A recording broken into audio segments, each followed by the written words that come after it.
Hello friends, आज के video में हम लोग बात करेंगे सूचना का अधिकार अधिनियम 2005 के अंतर्गत किस प्रकार आवेदन करके किसी सरकारी कार्यालय से कोई सूचना हम मांग सकते हैं। दोस्तों, बहुत बार हमें किसी सरकारी जानकारी की आवश्यकता होती है। उस स्थिति में जब हम सरकारी कार्यालय जाते हैं तो वहाँ पर उस सूचना को देने से मना कर दिया जाता है। कहा जाता है कि यह गोपनीय है, आपको नहीं दी जा सकती है। बहुत तरह के बहाने सरकारी अधिकारियों के द्वारा बनाए जाते हैं। इसी समस्या को दूर करने के लिए कांग्रेस की सरकार ने 2005 में सूचना का अधिकार अधिनियम 2005 आरटीआई एक्ट 2005 को लागू किया था। जब यह अधिनियम लागू हुआ तब इसके प्रचार प्रसार में सरकार ने करोड़ों अरबों रुपए खर्च किए और इससे बहुत हद तक भ्रष्टाचार पर लगाम भी लगा। सरकारी भ्रष्टाचार की कई परतें खुली, कई पोल खुले और इस तरह से यह कानून काफ़ी हद तक आम जनता का मददगार साबित हो रहा था। बाद में 2008-9 में 2019-20 में कुछ परिवर्तन किए गए बीजेपी सरकार के द्वारा। कोशिश की गई कि इसके प्रभाव को कम किया जाए, इसके प्रभाव को कुंद किया जाए, लेकिन फिर भी आज के समय में भी सूचना का अधिकार अधिनियम काफ़ी प्रभावशाली है। हम लोग इस वीडियो में बात करेंगे कि किस प्रकार से हम लोग आवेदन करके किसी सरकारी ऑफिस से कोई जानकारी मांग सकते हैं। पूरी प्रक्रिया का हम लोग विस्तार से बात करेंगे। मैं आपको सिखाऊंगा कि आप कैसे आवेदन कर सकते हैं। तो दोस्तों, यदि आप हमारे चैनल पर नए हैं तो प्लीज़ चैनल को सब्सक्राइब कर लीजिए और यदि आपको लगता है कि यह वीडियो काफ़ी उपयोगी है, लोगों तक इसकी जानकारी पहुंचनी चाहिए, तो एक लाइक और फेसबुक व्हाट्सएप पर शेयर करना ना भूलें। दोस्तों, सबसे पहले आप स्क्रीन पर देखिए, मैंने एक स्क्रीनशॉट आपको लगाया है। यह सूचना का अधिकार अधिनियम का आवेदन करने का प्रारूप है। आप यदि चाहते हैं कोई सरकारी ऑफिस से सूचना प्राप्त करना तो आपको इसी फॉर्मेट पर आवेदन करना होगा। इससे अलग फॉर्मेट का आप प्रयोग नहीं करेंगे।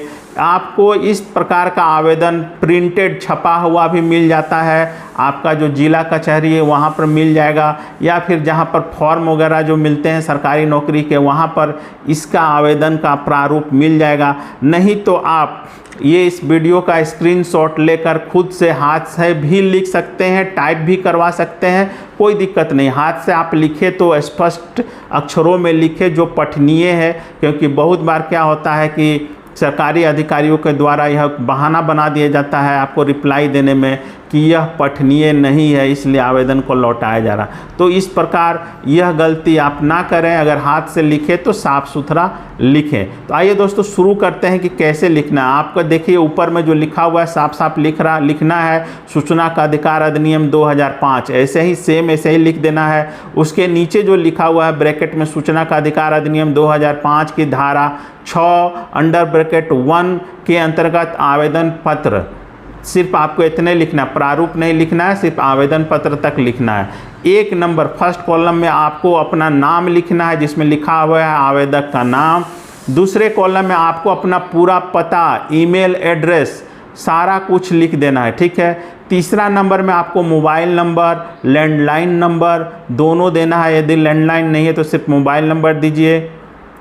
चौथा नंबर में आपको जिस तारीख को आवेदन कर रहे हैं उस तारीख का आवेदन देना है। पांचवा नंबर में आपको किस कार्यालय से सूचना चाहिए उस कार्यालय का नाम लिखना है। जैसे कि ज़मीन से संबंधित जानकारी लेना हो तो ज़मीन से संबंधित जानकारी, या फिर रजिस्ट्री ऑफिस से लेना हो तो रजिस्ट्री से संबंधित ऑफिस का नाम दे देना है। मतलब जिस भी सरकारी ऑफिस से आपको लेना है उस सरकारी ऑफिस का नाम उसमें लिख देना है।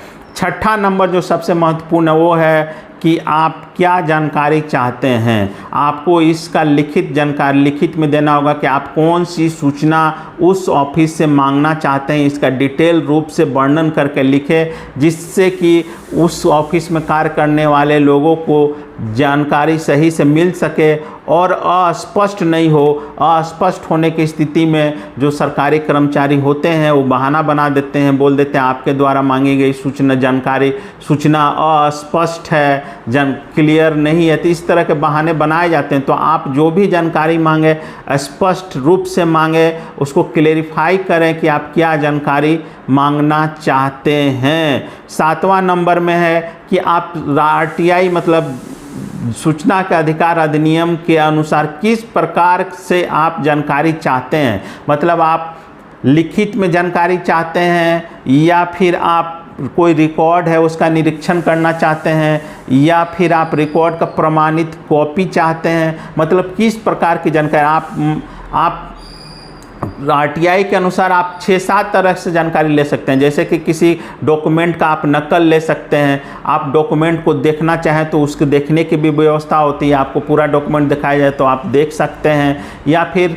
कोई सरकारी रिकॉर्ड है उसका निरीक्षण आप कर सकते हैं या फिर उसका सर्टिफाइड कॉपी निकाल सकते हैं। तो इस प्रकार की अलग अलग सुविधा है। तो आप क्या चाहते हैं वो आपको लिखना होगा। सबसे बड़ी बात है कि बहुत बार क्या होता है कि जब हम कोई सरकारी नौकरी का कोई एग्ज़ाम देते हैं और रिटन टेस्ट होता है, उस स्थिति में हमें लगता है कि हमें सही मार्किंग नहीं हुई हो तो हम लोग RTI एक्ट के तहत मांग कर अपना जो उत्तर पुस्तिका है उसका भी निरीक्षण कर सकते हैं। यह सुविधा इस एक्ट के द्वारा दी गई है। साथ ही साथ 8वां नंबर में देना है कि 10 रुपये का इसका चूँकि फ़ी लगता है, जो RTI एक्ट के अंतर्गत जो सरकारी फ़ी है वो 10 रुपये का लगता है। यह सरकारी फ़ी आप या तो नगद में जाकर वहाँ दे सकते हैं, अगर वो आपका ज़िले का है तो आप वहाँ जाकर देख सकते हैं नगद में, या फिर DD बनवा के दे सकते हैं, या फिर जो पोस्ट ऑफिस में पोस्टल ऑर्डर मिलते हैं उस पोस्टल ऑर्डर को लगा सकते हैं, या फिर 10 रुपये का नॉन जुडिशियल स्टैम्प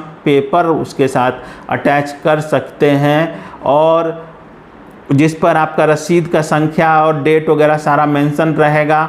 इसके बाद 9 नंबर में है कि यदि आप BPL श्रेणी के हैं, गरीब आदमी है, तो आपको BPL श्रेणी का कार्ड है आपके पास तो आपको 10 रुपये की फ़ी नहीं लगेगी, सारी सूचना आपको मुफ्त दी जाएगी। दाहिने साइड में आपको हस्ताक्षर कर देना है। यदि आप चाहते हैं कि आपने जो सूचना मांगी है और आपको उसका एक्नॉलेजमेंट मिल जाए तो इसके लिए आपको बहुत ज़्यादा परेशान नहीं होना है। आपको बहुत बार क्या होता है AD कार्ड होते हैं जो पोस्ट ऑफिस में आपको मिलेंगे।